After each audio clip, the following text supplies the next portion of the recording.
Welcome back to Proper Madness. I'm happy to have you back if you're a returning listener. If you're a new listener, my name is Sabby, and I have a very unique perspective on mental health.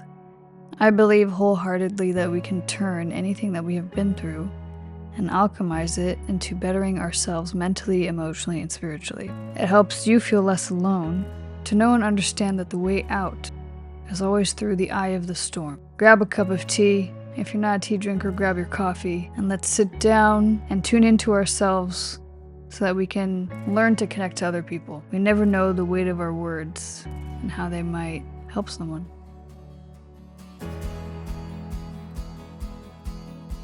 Hello. A very different background for today's podcast. I don't know. I'm in a bit of a cozy mood and I kind of wanted the natural lighting. Sort of. I have like a little other light over there. Um, I don't know. I feel like sometimes when we take what we create so seriously all the time, meaning our podcast, whatever we're creating, maybe it's a reel, maybe it's a little story post. Either way, sometimes we can just put too much pressure on what we capture that it actually doesn't feel good. I recorded a podcast last week about who knows what, but it had been I think over a couple weeks before I had actually created any content or sat down and done a podcast. So I was dusting the cobwebs off a little bit, but this whole week I was actually really struggling with being present in my body, and I was dealing with a lot of overthinking, a lot of anxiety, a lot of, what's my purpose? What's my why? What am I doing on social media? I felt a little lost, and I think that's very, very normal if you have any sort of creative business or you're just showing up online and you're an influencer or whatever it might be. Allowing yourself to be seen, whether or not you care to admit it, comes with a lot of mental and emotional barriers that you have to break through. And I think sometimes, like, I know I get stuck in the habit of seeing influencers online and assuming that just because they have a lot of followers or just because they have a lot of views or likes, they don't struggle with any of the insecurities that come with trying to show up online. And I think we all struggle with it. Like a good friend of mine, I think like before I went to London, he had said something along the lines of like I posted something about, having your art make an impact instead of like trying to follow the trends or trying to pay attention to how many views and likes you're getting with everything all the time. And he had said, and I didn't know he struggled with this because he shows up so confidently online and like he's so sure of himself that he was like, no, I actually that video moved me because I struggle with that too. Like sometimes I still overthink. And this is someone that I admire and that I look up to and that, I never would think that they have any insecurities, but everyone does. We all have our own insecurities. And even though I show up very confidently online and I know how to talk to a camera and I know how to edit, I know how to do all these things, it doesn't mean that I still don't struggle with my own mental and emotional battles. We can mistake social media for real life all the time, and that's totally okay. Because when you see something every day, automatically you're like, oh yeah, that's real. Your brain doesn't know the difference between what's real and what's not real. And the way that most people present themselves online is kind of picture perfect. No one really is showing all their struggles all the time or what they're going through. Sometimes, yes, but for the most part, no, right? We kind of want to show up perfectly. So, I, this week was a struggle for me because I was having a really hard time with paying attention to the likes, paying attention to the views, sh creating content because I wanted people to react to it, and I was trying to wait for this validation of, am I showing up right? Without even realizing it. I didn't even know I was doing it. Um, and my energy can speak for me even if my mind and my subconscious isn't fully aware of it. My energy was pushing energy out instead of pulling energy in. So when you think about your presence online and the most magnetic people, the people who are very performative, they're pushing energy out. 9 times out of 10, they probably get very burnt out very often because they're performing. The people who are incredibly magnetic and aren't trying, they're pulling energy in. Now, they're not like actually pulling energy in. I mean, if you want to get into the energetics behind it, we can talk about that and you can comment below and I'll make a podcast on it. But as far as pulling energy in, it's more of you're enjoying your own energy so much and you're posting things because you think it's great and you're having fun doing it, and there's a lot of pleasure and fun and lighthearted energy behind it, as opposed to this very serious like please see me pick me energy.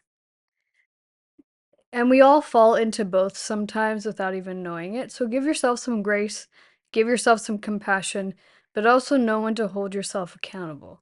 So this week I had no idea. I was feeling anxious. I was overthinking. I was posting things and I liked them, but then I was overthinking what I had just posted. And I saw something on TikTok today that actually like really resonated with me. Is when you do something and you're overthinking it, it's because you weren't trusting your intuition. And I think that's very true.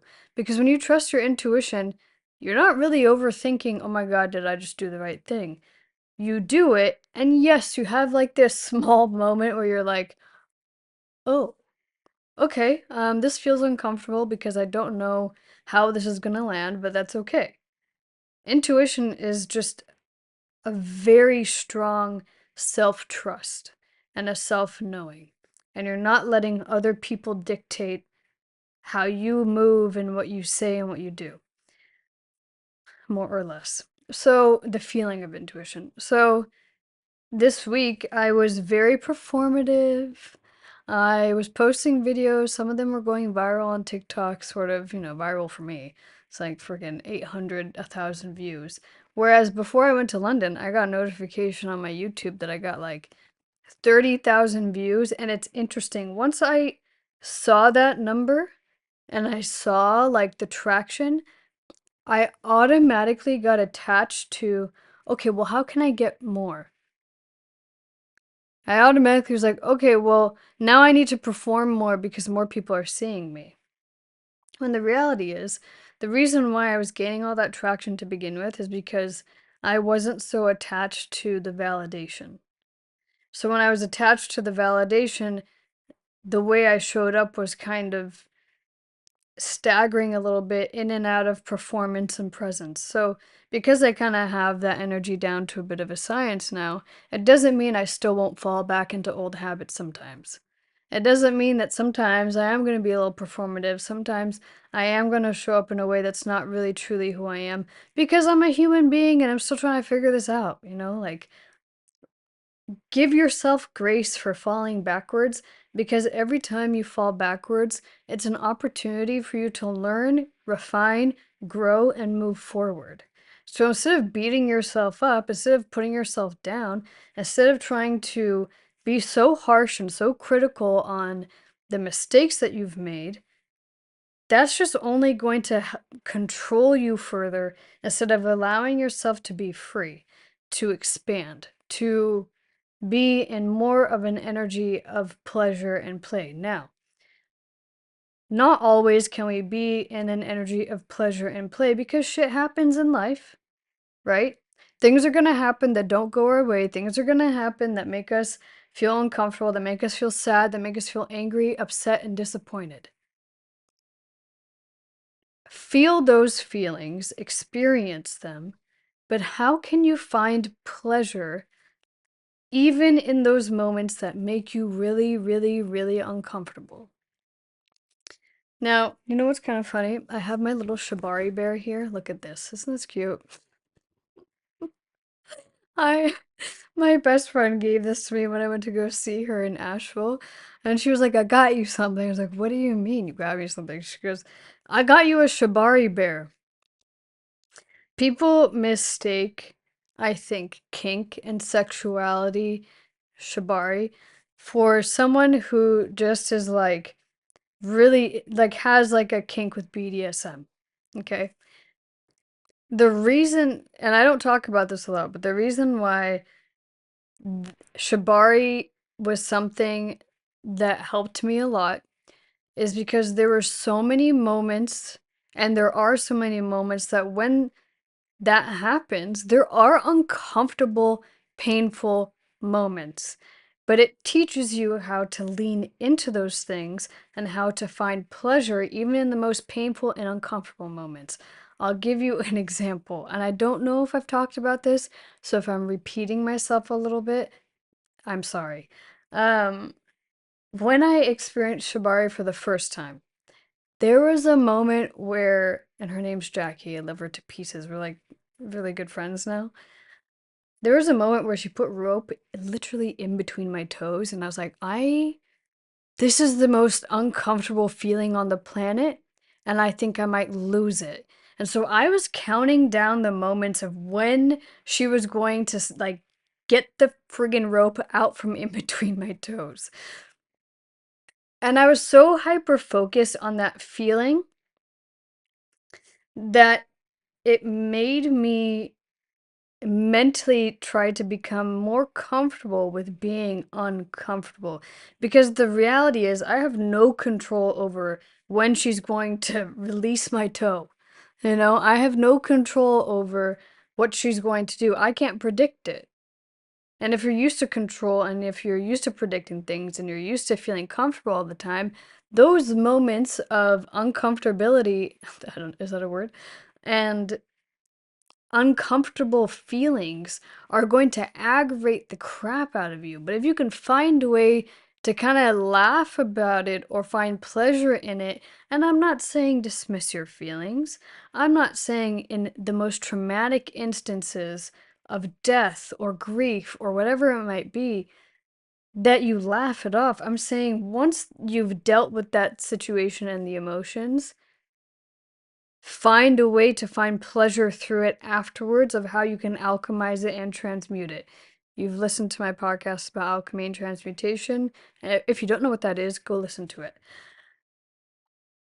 We have to find ways to find pleasure even in the moments that we don't like, even in the moments that make us uncomfortable, even in the moments that make us feel like, oh my God, I don't know what's going to happen. Um, if you follow me on social media, on Instagram, TikTok, all the things, not so much on Twitter anymore, I kind of have lost touch with that. I posted a video today, yes, today, about The Void. And you're probably sitting there going, Sabby, The Void, is this a Disney Channel thing? No. There are going to be moments in our life where we don't know what's next. We don't know what's to come. Yet, for some reason, we want to make decisions that allow us to expect what's going to happen next. And if you can find the moments where in that in-between space, right, in that liminal space of, I've made a big decision in my life, I've left the job, I've left the relationship, I've cut out the friends, I've changed my habits, but I'm not seeing the results that I want now that I've let go of the old. I'm not seeing the new come in. I'm not seeing the new stuff come in.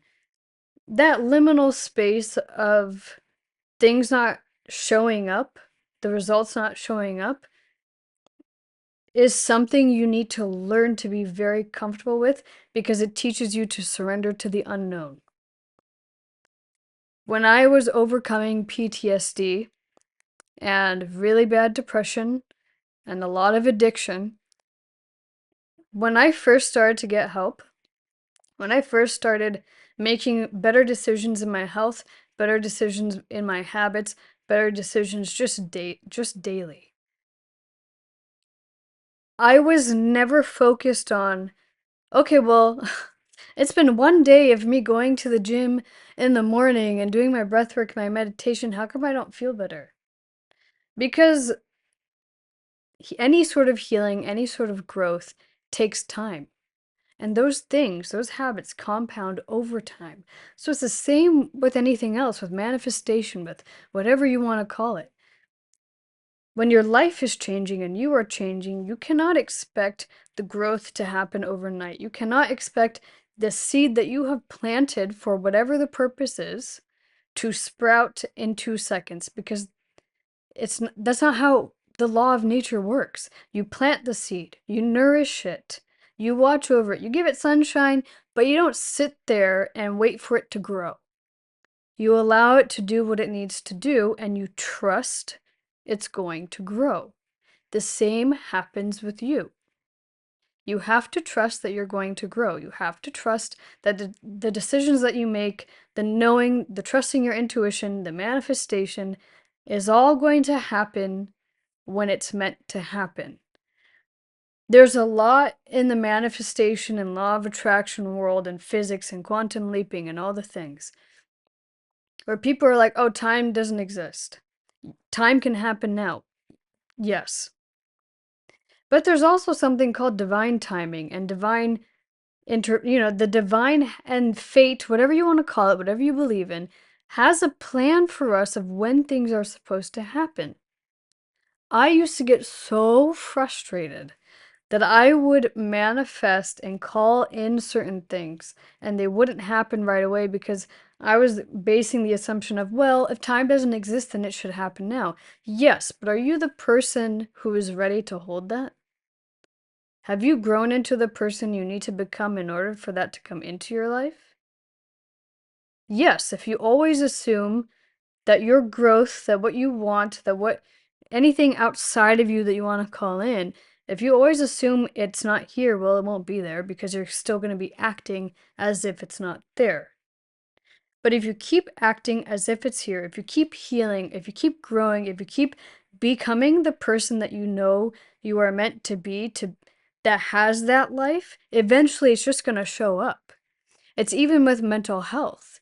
I suffered with crippling depression from the ages of 13 up until 27, 28, 20, I think 27, 28.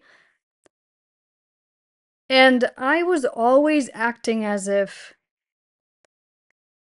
my mental health was something that was always outside of my control. That the dark thoughts that I was having, the sad thoughts that I was having, the trauma that I was experiencing, and some of the very dark things that have happened to me were going to keep happening. So what happened? Well, they kept happening because I was still the person that didn't believe in me. I was still the person that didn't want to actively take steps to get help. I was still the person that still relied on alcohol, on drugs, on relationships, on sex to make myself feel better, instead of trying to be the person that can cultivate all that happiness and all that well-being from within first based off of the decisions that I make. It wasn't until I went to that retreat that I speak about so often, where I went to go get real help. You know what made the difference is when I showed up there, I made an active decision every single morning of I'm going to show up for myself as if I'm the person who has already done the work and who is healing. That doesn't mean I avoided my emotions, no, because the group therapy was brutal. It doesn't mean I reverted back to old habits. It meant that in the mornings, like they had classes in the mornings that were optional to take. You didn't have to take them, like yoga, meditation, walks outside. Sometimes there were like little other workshops outside of group therapy. And I was in a cabin with two other girls, and I noticed that I was the only one of the three of us that was always pushing themselves to do the things that made them uncomfortable, and I was encouraging them to come with me to do those things. Like, there was a morning I was a little jet lagged because I was in Nashville. Um, There's one morning where I was exhausted. I think the day before, the girls had woken me up because I slept through my alarm. They're like, Sabby, the alarm is going on. And they don't know me. Like, I've never met these people in my life. The alarm's going off. They're just staring at me. I'm still asleep. And I wake up, I'm like, oh my God, holy crap. Like, I need to get up. The next day, I was so tired, but it was 6 in the morning. And there was a yoga class that started like 30 minutes from then. And so I went, if I want to get better, if I want my depression to not take a hold of me anymore, if I don't want those dark thoughts to take me down anymore, I need to start showing up as someone that's going to take the steps to better myself. So I did that every morning, even when I didn't want to. I was like, nope, you're going to yoga. Every single group activity where there were like bigger group interactions and activities at that workshop with a lot, like not just like your small, like we had small intimate group therapy, but then we also had bigger group therapy with like everyone on that campus. There were moments where some like a therapist would be giving a lesson and a workshop, and I had moments where like I was sitting in the crowd and the therapist would be like, okay, who wants to volunteer to help me work through this? And it's like deep emotional stuff that we have to work through. And I remember sitting in that crowd and I went, okay, well, I'm shit scared. I don't want to go up there and like cry in front of a bunch of people if I'm like confronting like one of my traumas. So I had a moment where like a couple people were like, hesitant to raise their hands. Some people were there, and I stopped and went, no, I paid to be here. I paid to show up here because I want to get better.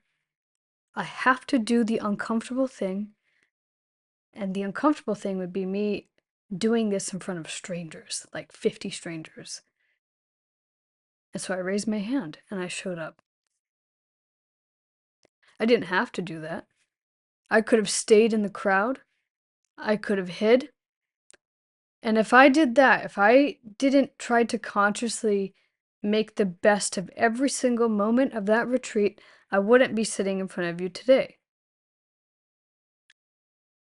We have the ability to make the choices that we need to make to get to where we need to be, but we hold ourselves back. We hold ourselves back because it's way easier to be stuck in the comfort. It's way easier to post online and to follow the trends and to copy what everyone else is doing and perform. It's easier to perform. I'm not saying it's hard to perform. No, it's easy to perform because we're in a world where people want to perform because they're very scared of being themselves. It's a lot harder to show up for yourself and to show up authentically as you. Why? Because the authentic you, the you that is deep down stuck in there, that you keep avoiding, that you keep hiding, that you keep thinking is wrong or bad or shameful or won't be cool or won't be likable or won't be popular, that you is the real you. That you knows what it wants. That you isn't used to being seen, so you kind of have to train yourself to do that. You kind of have to train yourself to step out of your comfort zone a little bit and to just show up. And I guarantee you, when you show up as that version of you because you're trusting your intuition, call it your higher self, whatever you want to call it, when you're showing up as that version, you won't be overthinking. So this week, I was back to the beginning. This week, I was struggling with performance. I was struggling with showing up as the version of myself I wasn't really a fan of. Not for any malicious reason. I don't know how to describe it besides I felt very disconnected from my body, myself, and my truth. And I was trying to just kind of go through it to figure out what was happening. And once I got through it, it allowed me to take a step back and go, oh, okay, I know what's happening here. I went back into performance mode to keep myself safe. Because when I'm in performance mode, the wrong people love me. The wrong people see me. Because it's more palatable for them. Because it makes them feel more comfortable. However, when I'm just being me and I'm present and I'm not trying to perform to be loved, to be liked, to be validated, whatever, not everyone's going to like me. Not everyone is going to vibe with me. I'm going to trigger people. I'm going to activate people. Why? Because when you show up in your truth, that truth is meant to illuminate the falsities within someone else. So when I activate someone, when I upset someone because I'm showing up in a way that makes them uncomfortable, I've stopped caring. Not that, like, I have my moments where I'm like, "Oh, no." I still have them, but you learn to realize it's not your responsibility to cater to everyone. If you're well liked by everyone, you're doing something wrong. And the one thing that I stopped doing, and not for any crazy reason, is dance. My sensuality practice. And so this whole week I was kind of battling with it's like the new version of me and the old version of me were butting heads, but I was trying to compassionately speak to her. Like, I literally, how I talk to myself, if you're watching this on YouTube, is actually right here on my bed. I will hold my chest and look like into myself, close my eyes, and ask myself how I'm doing and just check in. Because the old part of me was freaking out. She was like, wait, we can't show up as ourselves. Wait, we can't be confident. Wait, we can't be outspoken. I had to calm her down and talk to her and be like, hey, girl, everything's fine. You're gonna be okay. But we can't be that person anymore. We can't. It's not us. It's actually safe for us to be this person. And so it wasn't until like I was really working through it, either posting content or writing about it, or literally just doing my own self talk to figure out what was going on. And then last night, typically Fridays, this is a little witchy and woo woo, but if you're into this, you know what I mean. Fridays are something called Venus Day, right? Venus is the day of love, devotion, all the things. And so I took my Friday night to just have an evening of self devotion. A part of me wanted to go to the gym and lift weights, and then I checked in with my body. And I was like, okay, what do you want to do? We need to move. Okay, we can't do nothing. What would feel good? Dance. I was like, oh girl, I haven't done pole in like a month, and I'm sure I am out of pole shape. True. Because when I got on the pole and I was on the spin, oh my God, I got so dizzy. My body, I was like huffing and puffing, just like climbing, which not a normal thing for me.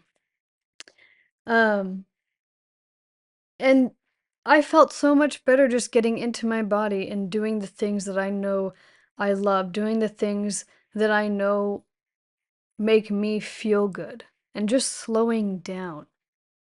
And then reframing how I want to show up, like on my business, online, all the things. Like, I always do this thing where I take a step back from posting if I feel like I'm not showing up in a way that is who I am. And that doesn't mean I'm not being authentic. It means if it doesn't feel good in my body, if it doesn't feel right, I'm not going to do it. I'm not going to just post for the sake of posting, for the sake of followers. But I was catching myself because I was kind of doing that again. I was falling back into the trap of creating more videos and doing more for the sake of traction instead of being intentional about it, instead of creating art, which is what I love to do. And I woke up this morning and I was like, oh my gosh, I forgot what it was like to enjoy doing what I'm doing. I started making my platform and my business something too rigid, too structured, too much pressure, too, like, way too much of like, I'm following my purpose, my passion because I want to get paid for it. That's the wrong reason to do that. That's the wrong reason to follow your passion. That's the wrong reason to follow what you love to do. If you're following what you love to do because you want something from it, that's not love. If you think about it, love is not transactional. It never should be. Love is unconditional. Love is connection. So if you were to treat your purpose and your passion as connection, how would you feel about it? How would you show up? If it was a relationship, how would you show up in that purpose? How would you show up in that passion? It doesn't mean you get lazy. It doesn't mean you don't do anything. It means you have a different level of devotion to it now. It means you have a different level of how you're going to show up with it.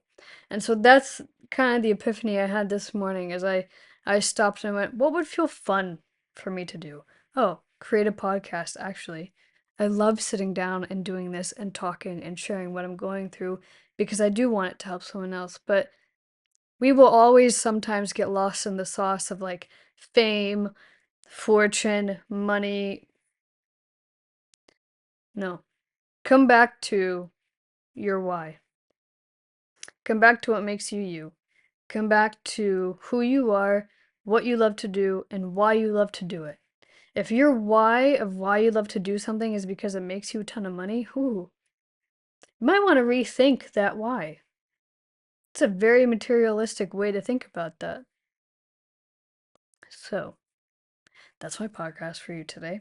I hope you enjoyed the new setting. It's kind of cozy to do it like on my bed. It's kind of a cool, I like this. I like this setup. If you also liked it, let me know. Comment below. But yeah, if you're watching this on YouTube, I'd love to know what your passion is. I'd love to know why you do what you do. But if you're not doing it, I want to know why you're not doing it. What is stopping you from showing up? And as usual, I would love if you could share this with whoever needs it, and hopefully it helps them. So yeah. Okay, I love you. Have a good day. And I'll see you on the other side. If you're listening to this on Spotify or Apple Podcasts or YouTube or whatever streaming platform you happen to be listening to this on, I encourage you to follow, like, subscribe, and rate this so that it pushes it out to whoever else might need it. Thank you so much for listening. I hope you enjoyed this episode. And if you ever want to chat more about anything that this podcast is about, you know where to find me. I'm on Instagram, Twitter, and good old TikTok. And be sure to stay tuned for my Tea Time with Sabby episodes.